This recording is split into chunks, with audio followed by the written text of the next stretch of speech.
मुझे डर लगने लगा है, और मुसलमान भी डरे, हिंदू भी डरे कि इतनी चिंता गरीब मुसलमानों की क्यों हो रही है। रिजू जी, मैंने आपका भाषण सुना, फिर गृह मंत्री जी का भाषण सुना। मुसलमानों की इतनी चिंता बैरिस्टर जिन्ना भी नहीं करते थे। बैरिस्टर मोहम्मद अली जिन्ना ने भी कभी इतनी चिंता मुसलमानों की नहीं की थी, वो आप कल से कर रहे हो। मुझे तो लगा कि बैरिस्टर जिन्ना का कब्र से आत्मा उठकर अपने शरीर में घुस गया। ऐसा मत करो।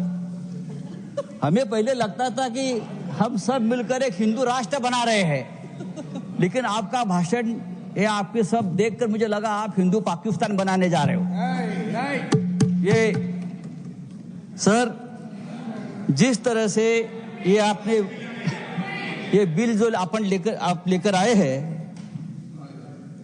ये लोगों का ध्यान भटकाने की एक रणनीति है।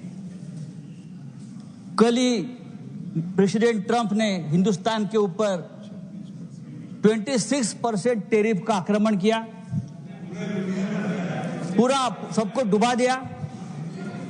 तो ये असली मुद्दा जो है, उसी दिन आपने ये बिल लेकर आए, उसी दिन डाइवर्ट करने के लिए, उसी दिन चर्चा होनी चाहिए थी कि ये बिल जो प्रेसिडेंट ने, जो ट्रंप ने जो टैरिफ लगाया, उसे हमारे देश के ऊपर क्या प्रभाव पड़ेगा, हमारी अर्थव्यवस्था गिरेगी, हमारा रुपया गिरकर मर जाएगा। ऐसी बहुत सी बातों का जो ध्यान जनता सोच रही थी, तो आपने ध्यान हटा दिया और हिंदू मुसलमान के मुद्दे पर वापस आपने ध्यान ला कर दिया। जब भी बेरोजगारी, महंगाई, आर्थिक मुद्दे आते हैं, तो आप इस प्रकार के धार्मिक मुद्दे लेकर आते हो और 2 दिन, 4 दिन, 5 दिन चर्चा आप कर लेते हो। सर, गरीब मुसलमानों की बात आप लोग कर रहे हो, करोड़ों गरीब मुसलमानों के हित की बात आप कर रहे हो। आपको मुसलमानों की चिंता कब से होने लगी? या आप ही लोग हैं मुसलमानों को चोर बोलते हो? आप ही लोग हैं मुसलमान आपकी जमीन छीन लेंगे, आपके गले का मंगलसूत्र खींच लेंगे, आपके गाय बैल उठाकर लेके जाएंगे। मुसलमानों के, महाराष्ट्र में मुसलमानों के मटन के दुकान से आप मीट मत खरीद लीजिए, मुसलमान देशद्रोही है, टेररिस्ट है, बटेंगे तो कटेंगे। अभी आप लोग मुसलमानों की संपत्ति की चिंता कर रहे हो, आप लोग मुसलमानों की संपत्ति के रखवाले बने हो। लेकिन मैं आपको बताता हूं भाई साहब, आप मुझे कुछ मत सिखाइए, मैं बहुत पढ़ लिख कर आया हूं यहां, चिंता मत करिए। मैं हिंदुत्व भी पढ़ा हूं और सब कुछ पढ़ा हूं, और आप अभी नए मुल्ला बन गए हो हिंदुत्व के। आप हमें मत सिखाइए, हमारा जन्म हिंदुत्व के काम के लिए हुआ है। कल गृह मंत्री जी का भाषण में सुन रहा था, गृह मंत्री बोल रहे हैं कि हम 2025 के पहले वाली जो मस्जिद, मदरसे, दरगाह को हाथ नहीं लगाएंगे, लेकिन जो रिक्त जमीनें हैं उसे बेचकर गरीब महिलाओं का, मुसलमान महिलाओं का कल्याण करेंगे, उनमें पैसा बांटेंगे। रिक्त जमीनें तो आखिर आप बेचने खरीदी के बात पर आ गए, जिसका डर था कि जमीन बेचेंगे, जमीन खरीदेंगे, या ये जो आपका मूल उद्देश्य है बिजनेस, व्यापार, उसके ऊपर आए, आप चुप नहीं बैठेंगे, आप जमीन बेचकर ही रहेंगे। धारावी का जो हो गया है अयोध्या में 13,000 एकड़ जमीन का घोटाला हुआ है। मैं राम मंदिर का नाम नहीं लूंगा, अयोध्या में 13,000 एकड़ जमीन का घोटाला हो गया है। केदारनाथ में 300 किलो सोना गायब हो गया है। आप हमारे हिंदू धर्म की जमीन का रक्षा नहीं कर पा रहे हो, अभी आप मुसलमानों की जमीन की रक्षा करने की बात कर रहे हो।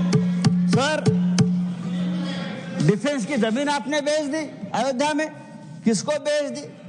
तो आपका पूरा ध्यान जो है, ये जो 2 लाख करोड़ की जमीन है, प्राइम लोकेशंस, वो किसको देने वाले हैं आप? या तो खरीदने वाले एक ही, बेचने वाले भी 2 है, खरीदने वाले भी 1 है। तब अगर आपको जमीन की चिंता है, तो हमारे कश्मीर पंडित ही है। अब कश्मीर के हमारे पंडित भाई है, 40,000 कश्मीरी पंडित की अब तक जमीन नहीं मिली है, घर नहीं मिला है। आप उनकी चिंता करो, उनकी घर वापसी नहीं हुई है कश्मीरी पंडितों की, आप उनकी चिंता करो। सर, लद्दाख में चाइना घुसकर हमारे जमीन पर कब्जा कर बैठा है, 40,000 वर्ग किलोमीटर। आप हमारे चाइना के जो कब्जे में जमीन है, आप उसकी चिंता करो। आप हाँ दीजिए, हम रक्षा करेंगे, हमारा देश है। तो ये जो आपने एक बिल लाया है संजय जी, ये जो आपने बिल लाया है, वो आपका उद्देश्य साफ नहीं है।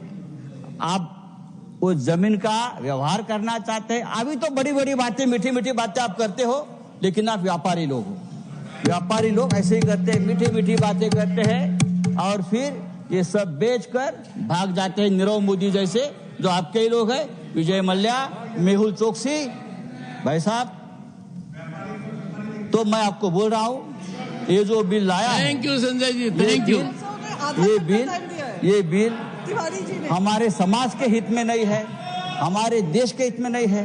आप फिर एक बार इस देश में तनाव पैदा करना चाहते हैं, फिर एक बार इस देश में दंगे भड़काना चाहते हैं, लेकिन आप ये धंधे बंद करो। धन्यवाद। Thank you, thank you.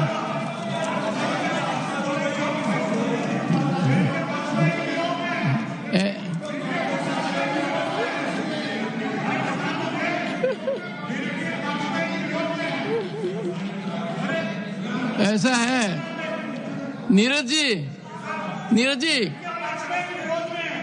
जी, आप देखिए, संजय बता चुके हैं, उनकी मजबूरी समझिए।